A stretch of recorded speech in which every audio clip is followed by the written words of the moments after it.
Dear students, তোমরা যারা নানা রকম প্রতিযোগিতামূলক পরীক্ষাগুলো দিচ্ছ, তোমাদের জিকের পার্টটি দ্রুত এবং নির্ভুল প্রস্তুতির জন্য আমরা আমাদের চ্যানেলে ফটাফট 40 জিকে ক্লাস নিয়ে আসি। আজকে আমরা এই ক্লাসের 2 নম্বর প্র্যাকটিস সেটটি আলোচনা করব। তোমরা জানো এই ক্লাসে আমরা কোনো বিস্তারিত আলোচনা করি না, তাই চলো এই 40 জিকে আমরা ফটাফট আন্দাজে দেখে নিই। প্রথম প্রশ্ন, মানুষের শরীরে ওজনের উপর একটি চলমান লিফটের কি প্রভাব পড়বে? বৃদ্ধি পাবে, হ্রাস পাবে, একই থাকবে, না বাড়তে বা কমতে পারে? তাহলে সঠিক উত্তর হয়ে যাবে এটি বাড়তে বা কমতে পারে। 2 নম্বর, নিচে দেওয়া কোনটি বিদ্যুতের পরিবাহী নয়? A porcelain, B aluminium, C tungsten, D nickel. সঠিক উত্তর হয়ে যাবে পোর্সলিন কোনো পরিবাহী নয়। 3 নম্বর, রাজ্যসভা কি নামে পরিচিত?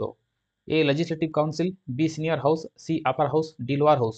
তো এটা সঠিক উত্তর হবে আপার হাউস বা উচ্চকক্ষ।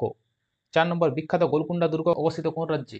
গোলকুন্ডা দুর্গ অবস্থিত A Madhya Pradesh, B Telangana, C Karnataka, D Bihar. সঠিক উত্তর হয়ে যাবে তেলেঙ্গানা।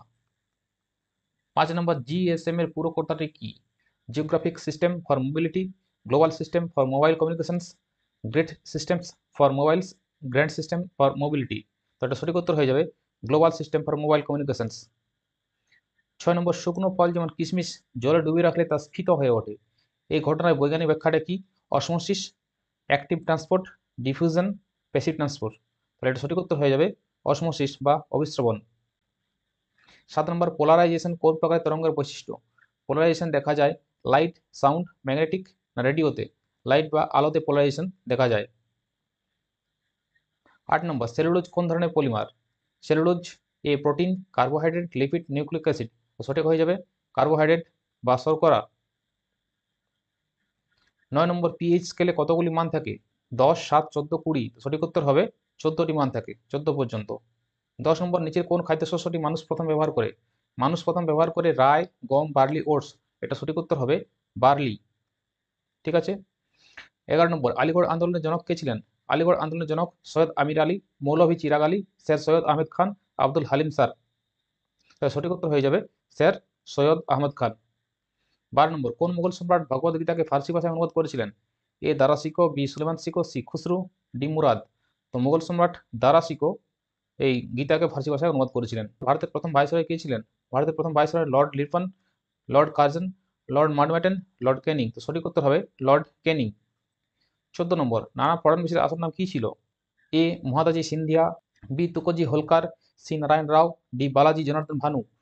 সঠিক উত্তর হয়ে যাবে বালাজি জনার্দন ভানু। 15 নম্বর, পণ্ডিত মদন মোহন মালব্যকে মহামনা উপাধি কে দিয়েছিলেন? এ বালগঙ্গাধর তিলক, বি দাদাভাই নওরোজি, সি গোপালকৃষ্ণ গোখলে, ডি মহাত্মা গান্ধী। তাহলে সঠিক উত্তর হবে মহাত্মা গান্ধী এই উপাধিটি দিয়েছিলেন। 16 নম্বর, নিম্নলিখিত কোথায় রেলওয়ে কোচ নির্মিত হয়? A Jamshedpur, B Chittaranjan, C Perambur, D Varanasi. তো পেরামপুরে রেলওয়ে কোচ নির্মিত হয়। আরেকটা আছে কপুরথালা। ঠিক আছে। 17 নম্বর, সবচেয়ে উজ্জ্বল গ্রহ কোনটি? সবচেয়ে উজ্জ্বল গ্রহ হচ্ছে শুক্র। ঠিক আছে। 18 নম্বর, পৃথিবী একটি বড় চৌম্বক ক্ষেত্র। এই চৌম্বক ক্ষেত্র কোন দিকে কাজ করে?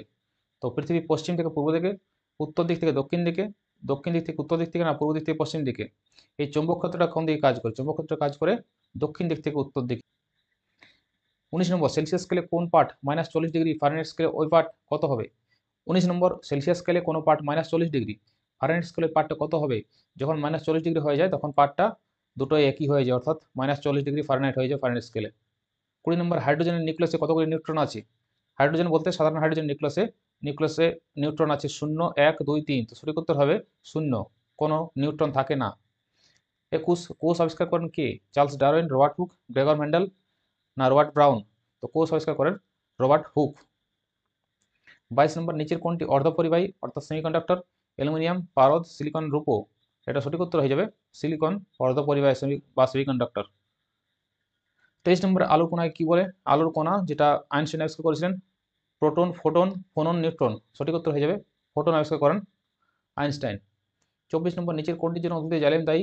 জাইলেম দায়ী হচ্ছে জলের পরিবহন, খাদ্যের পরিবহন, অ্যামাইনো অ্যাসিডের পরিবহন, অক্সিজেনের পরিবহন। তো জাইলেমের মাধ্যমে উদ্ভিদের জলের পরিবহন হয় এবং ফ্লোয়েমের মাধ্যমে খাদ্যের পরিবহন হয়। 25 নম্বর, কোনটি উদ্ভিদ hormone? Insulin, thyroxine, oestrogen, cytokinin. এখানে অপশনের মধ্যে অপশন ডি সাইটোকাইনিন হয়ে যাবে সঠিক উত্তর। 26, বর্তমানে ভারতের সুপ্রিম কোর্টে 30 জন বিচারপতি থাকেন, 32 জন বিচারপতি, একজন প্রধান বিচারপতি থাকেন, প্রধান বিচারপতি এবং আরও 30 জন বিচারপতি থাকেন, প্রধান বিচারপতি এবং আরও 33 জন বিচারপতি থাকেন। তো এটা সঠিক উত্তর হয়ে যাবে 32 জন বিচারপতি এবং একজন প্রধান বিচারপতি রয়েছেন বর্তমানে ভারতের সুপ্রিম কোর্টে।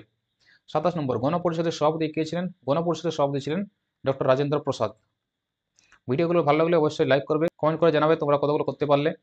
ভারতের প্রথম নির্বাচন কমিশনার কে ছিলেন? ভারতের নির্বাচন কমিশনার ছিলেন প্রথম সুকুমার সেন। ঠিক আছে।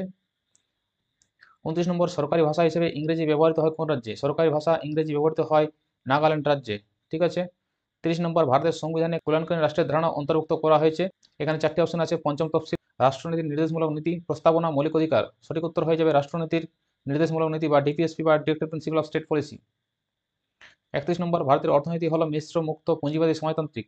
ভারতের অর্থনীতি হচ্ছে একটি মিশ্র অর্থনীতি, অর্থাৎ এখানে পুঁজিবাদী ও সমাজতান্ত্রিক দুটোই আছে। 32, স্থানীয় স্বায়ত্তশাসন আইন কে পাস করেন? স্থানীয় স্বায়ত্তশাসন আইন পাস করেন Lord Mayo, Lord Ripon, Lord Bentinck, Lord Dufferin. সঠিক উত্তর হবে লর্ড রিপন। 33, প্রথম কারখানা আইন পাস হয়েছিল কার সময়ে? Lord Liton, Lord Dalhousie, Lord Ripon, Lord Curzon. সঠিক উত্তর হবে লর্ড রিপন। 34 নম্বর, মন্টেগু চেমসফোর্ড সংস্কার কি নিয়েছিল? এ দ্বিশাস্ত্র ব্যবস্থা, দ্বিশাস্ত্র নয় দ্বিশাসন ব্যবস্থা হবে এটা, দ্বিশাসন ব্যবস্থা। বি প্রাদেশিক স্বায়ত্তশাসন, সি আংশিক স্বাধীনতা, ডি পৃথক সাম্প্রদায়িক নির্বাচনী এলাকা। তো এটা সঠিক উত্তর হয়ে যাবে এ ডিআরকি বা দ্বিশাসন ব্যবস্থা, অর্থাৎ কেন্দ্র সরকার এবং প্রাদেশিক স্বায়ত্তশাসন এই দুটোই এখানে মন্টেগু চেমসফোর্ড সংস্কারে বলা হয়েছিল। এটা সঠিক উত্তর নয়, এটা হয়ে যাবে দ্বিশাসন ব্যবস্থা, এটা হয়ে যাবে সঠিক উত্তর। 35 নম্বর, রক্তের কোন অংশ খাদ্য, কার্বন ডাইঅক্সাইড এবং নাইট্রোজেন যুক্ত বর্জ্য দ্রবীভূত আকারে পরিবহন করতে পারে? এ লোহিত রক্তকণিকা, B plasma, C serum, D রক্তকণিকা। তো প্লাজমা খাদ্য, কার্বন ডাইঅক্সাইড, নাইট্রোজেন যুক্ত বর্জ্য পদার্থ দ্রবীভূত আকারে পরিবহন করতে পারে। 36 নম্বর, অর্থ কমিশন হলো সরকারের বার্ষিক বাজেট তৈরি করার জন্য একটি সংস্থা, পঞ্চবার্ষিক পরিকল্পনা প্রয়োজনে আর্থিক সম্পদ সংগ্রহ করার জন্য একটি সংস্থা, কেন্দ্র রাজ্য আর্থিক সম্পর্ক পর্যালোচনা করার জন্য রাষ্ট্রপতি দ্বারা প্রতি 5 বছর অন্তর নিযুক্ত একটি শাসনতান্ত্রিক সংস্থা, কেন্দ্র রাজ্য আর্থিক সম্পর্ক পর্যালোচনা করার জন্য দায়ী। তো এটা সঠিক উত্তর হয়ে যাবে কেন্দ্র রাজ্য আর্থিক সম্পর্ক পর্যালোচনা করার জন্য রাষ্ট্রপতি দ্বারা প্রতি 5 বছর অন্তর নিযুক্ত একটি শাসনতান্ত্রিক বা সাংবিধানিক সংস্থা হচ্ছে অর্থ কমিশন। 37 নম্বর, ব্যাংক রেট সেই সুদের হারকে বোঝায় যে হারে ব্যাংকগুলি আমানতকারীকে টাকা ধার দেয়, যে হারে রিজার্ভ ব্যাংক অন্যান্য বাণিজ্যিক ব্যাংকগুলিকে ঋণ দেয়, যে হারে বাণিজ্যিক ব্যাংকগুলি শিল্প ঋণ দান করে এমন প্রতিষ্ঠানদের ধার দেয়, উপরে কোনটি নয়? তো সঠিক উত্তর হবে ব্যাংক রেট বলতে যে হারে রিজার্ভ ব্যাংক অন্যান্য বাণিজ্যিক ব্যাংকগুলিকে ঋণ দেয়। 38 নম্বর, বিশ্ব এইডস দিবস কবে পালিত হয়? 4 ডিসেম্বর, 10 ডিসেম্বর, 14 ডিসেম্বর, 1 ডিসেম্বর। সঠিক উত্তর হয়ে যাবে 1 ডিসেম্বর বিশ্ব এইডস দিবস পালিত হয়। 39 নম্বর, রক্তচাপ মাপার যন্ত্রের নাম কি? ব্যারোমিটার, স্ফিগমোমিটার, টোনোমিটার, কোনটি নয়? রক্তচাপ মাপা হয় স্ফিগমোমিটার যন্ত্রের সাহায্যে। ঠিক আছে। 40 নম্বর, শেষ প্রশ্ন, পৃথিবী পৃষ্ঠে একটি বস্তুর ওজন 10 কিলোগ্রাম হলে পৃথিবীর কেন্দ্রে কত ওজন হবে? পৃথিবীর কেন্দ্রে তার ওজন হয়ে যাবে 0 কেজি, কারণ পৃথিবীর কেন্দ্রে অভিকর্ষীয় ত্বরণের মান হচ্ছে 0। আর আমরা ওজন সমান কি জানি? ডাব্লিউ সমান এমজি, ভর ইন্টু অভিকর্ষীয় ত্বরণ। অভিকর্ষীয় ত্বরণ যদি 0 হয়ে যায় তাহলে তার ওজনটাও 0 হয়ে যাবে। ঠিক আছে, আমি সমস্ত কিছু বিস্তারিত ব্যাখ্যা করি এই সায়েন্সের ক্লাসে। এটা ফটাফট জিকের ক্লাস, এখানে আমি আর কোনো আলোচনা করবো না। ভিডিওটি ভালো লাগলে অবশ্যই লাইক করে বন্ধুর সাথে শেয়ার করে চ্যানেলটি যারা সাবস্ক্রাইব করেন অবশ্যই সাবস্ক্রাইব করবেন। তাহলে আজকে বুঝে থাকি।